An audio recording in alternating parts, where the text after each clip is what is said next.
thanks to Dr. Unni, Dr. Manoj, and the third gentleman who is on his way here. Every time I get an invite from RIC, I break into a cold sweat. First of all, you cannot understand the title of the talk. It takes about 2 weeks for you to understand the title of the talk. And then you're supposed to prepare for that. So I kind of broke it into little pieces, and I decided to take it the easy way.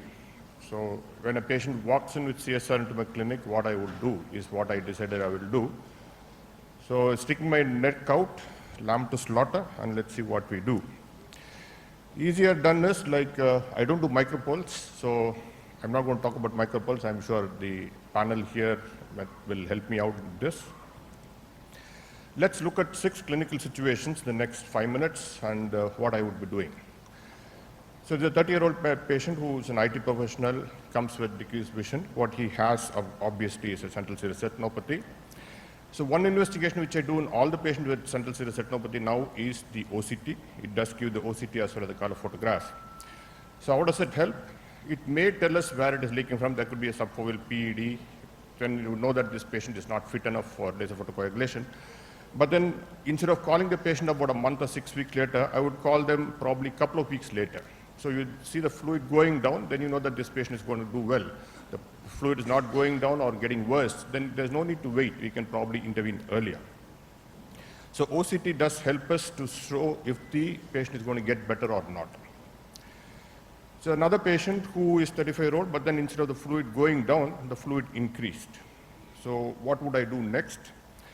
Autofluorescence is something which I do once again in all the patients because it doesn't cost anything. It's not inconvenient to the patient. So whenever all the OCT machines do have it, so whenever you do a OCT, you do take an autofluorescence image.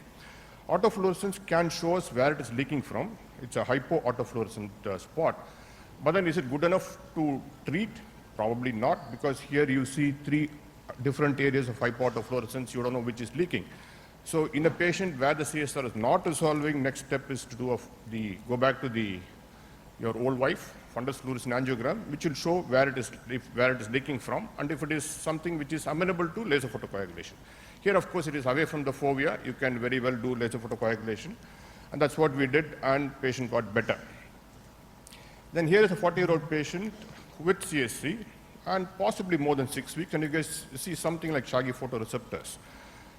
So here what we can do is to differentiate between acute CSC and chronic CSC, the autofluorescence helps. So we can see this tracks hypoautofluorescent and hyperautofluorescence you can see. So autofluorescence does help to differentiate if this patient may have had previous episodes of CSC. And in these patients, I would do an FFA and an ICG.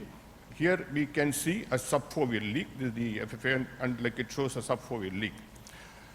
So patient underwent, because the lesion was under the fovea, had to undergo laser photocoagulation. So in a chronic CSC or a subfoveal leak, I would do an FFA and an ICG, in addition to, of course, an OCT. The ICG tells us which area we will treat. The area of hyperpermeability, I would treat not only the area of the leakage. So before I do PDT, we'd look at the autofluorescence image to see if there is areas of RP atrophy. So these areas of RP atrophy, we may want to be a little bit careful, particularly in chronic CSC, in doing PDT where the RP atrophy may worsen or whether we'll be causing iatrogenic decrease in vision. But it's a little controversial issue. But then patient who has been having multiple attacks, we may want to be careful in doing a PDT in these patients. Here is a 60-year-old patient who presents with CSC. So this is an atypical presentation. A 60-year-old patient usually doesn't present with CSC, but then of course, then what you would need to do in a patient who is presenting atypically is to do all the investigations, FFA and an ICG.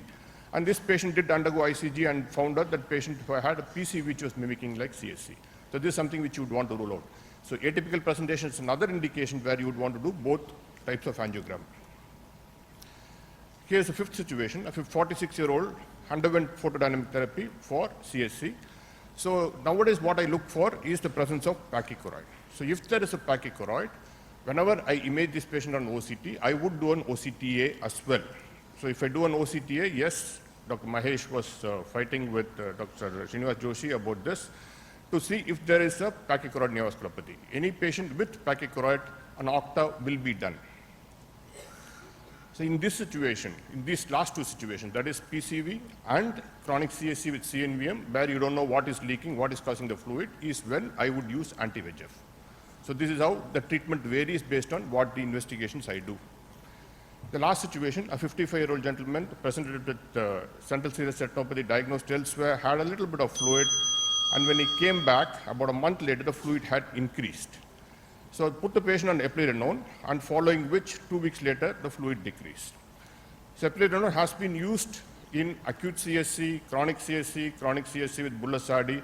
Currently, I use it in resistant cases, but still it's not clear when you would use mineralocorticoid antagonists.